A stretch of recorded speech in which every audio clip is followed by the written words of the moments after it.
Hey, welcome back to another YouSchool podcast episode. I'm Scott Schimmel. I'm the host and leader of this whole thing. And really what drives the YouSchool is this idea that life ought to be designed well. If you're going to have a life, you might as well make it a meaningful one. And with so many different options for a path in life, you might as well take a step back, go through a process that'll help you get clarity and go down that path. So then the question becomes, what is the process to getting clear about what a meaningful life looks like? There are these three pillars to get clear on: your identity, your purpose, and your relationships. And what we're working through are the different dynamics of each one of those pillars.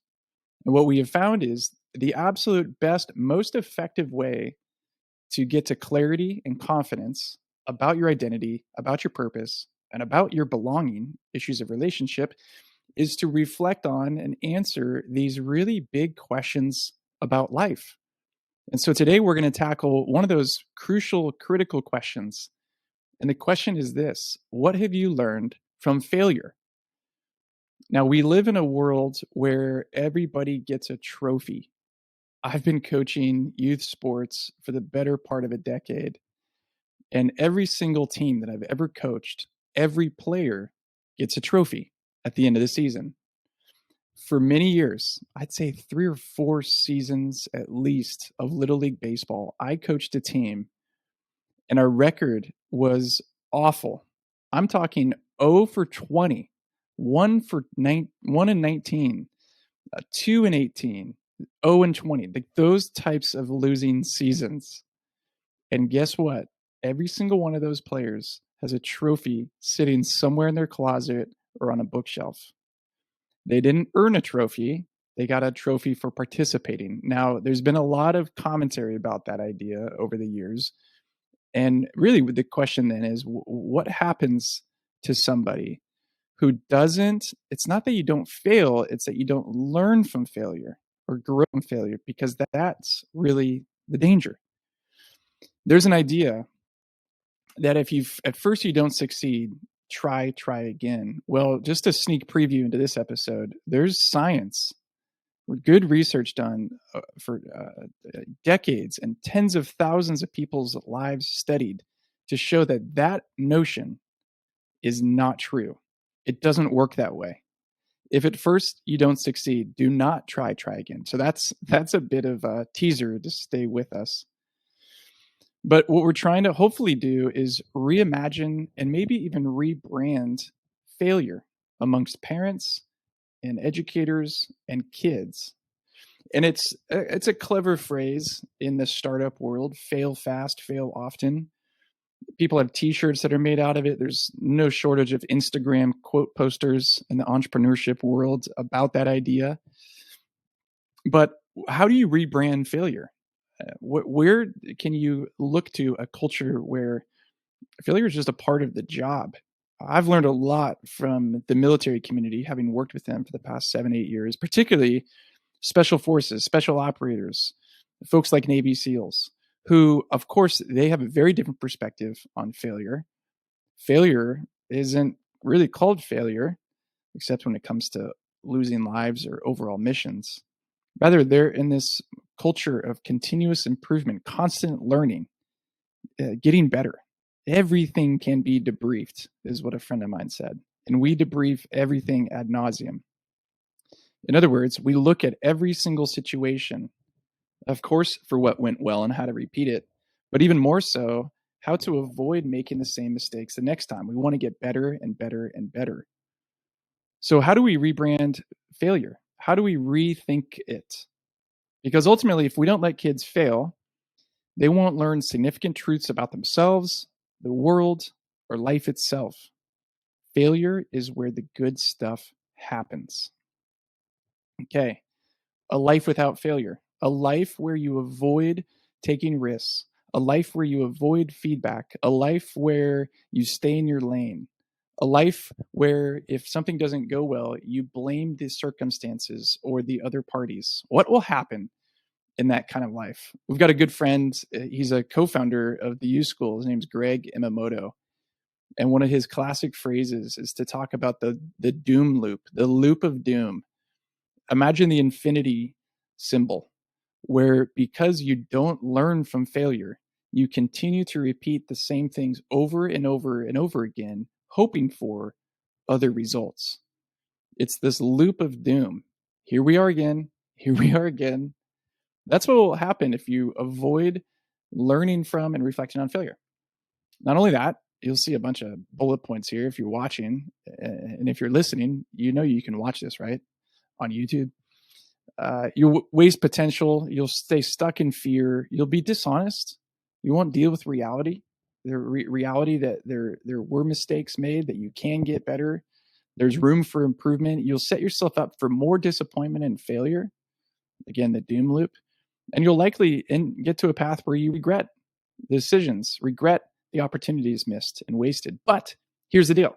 If you do confront failure, look at it, talk about it, invite other people to share their thoughts about your failure, you'll grow in these particular ways. You'll become more clear, you'll become more honest, you'll live a more authentic life, you'll be more humble, and you'll grow into wisdom. You'll grow into wisdom. There's different types of failure, of course. There's failure where you missed expectations. You fail a test.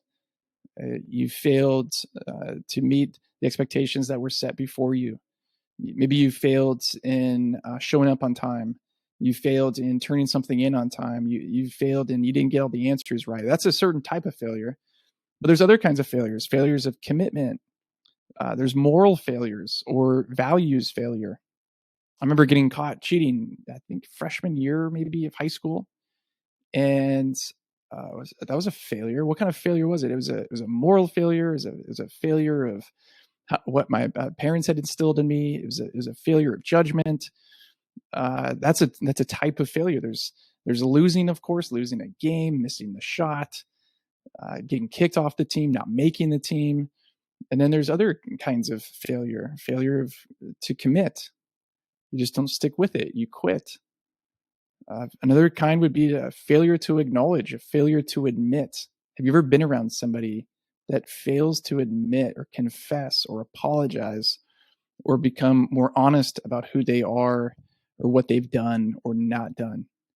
How many of you have parents that didn't show up in a particular way that you wish they had in your life, and yet they fail to admit or to acknowledge? These are all different types of failure. And it turns out failure, there's this whole science of it. And I've done a deep dive onto the science of failure.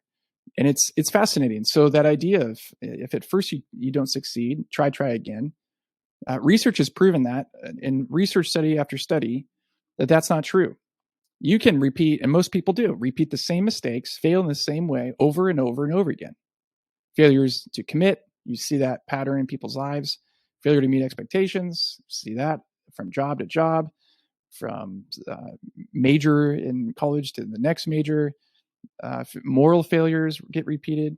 So what's the difference? The difference is reflection. Learning to reflect on failure, learning to learn from it, to think about it, to watch the tape, to invite people to share their thoughts and their perspective, to go back and walk through the details. And obviously, why do we avoid that? It's painful. It's uncomfortable. It's humiliating. It's embarrassing. It's vulnerable. It's shameful sometimes to look back on our failures. But that is the key to growth. That is the key to learning, to getting out of the loop of doom. And so what if we teach young people how to do that? What if we do? How would that start? I think it would start by modeling.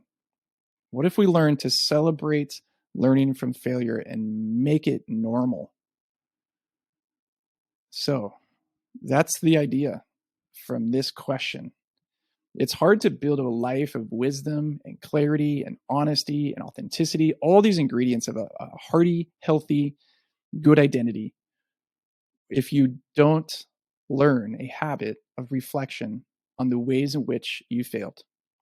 So let's make it normal. We go first as adults, and then we start asking that question by the very inquiry, by asking the question, it supposes that there would be an answer, right? It implies that there ought to be an answer to that question. So we can start asking that question. I know parents who will ask that question to their kids. What did you fail at today? What did you try and it didn't go well? Where did you take a risk and it kind of backfired? And to learn to say, that's awesome. Look, you grew, you learned, you showed up with courage and vulnerability. That's awesome. So we can model it, we can celebrate it, and we can ask it that same question. What did you learn? What did you learn from failure? We'll be back next week where we dig into this with somebody in real life about their failures and what they've learned.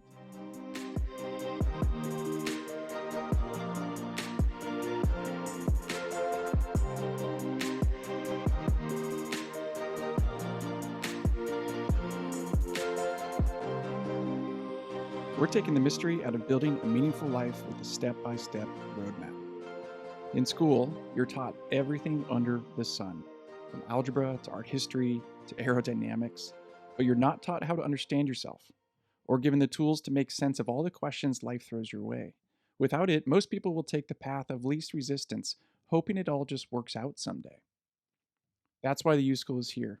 For over 10 years, we've been specializing in designing transformative curriculum and learning environments to guide people through life's transitions to find, define, and unleash great stories with their lives. You only get one life, you only get one story. Make sure it's the right one.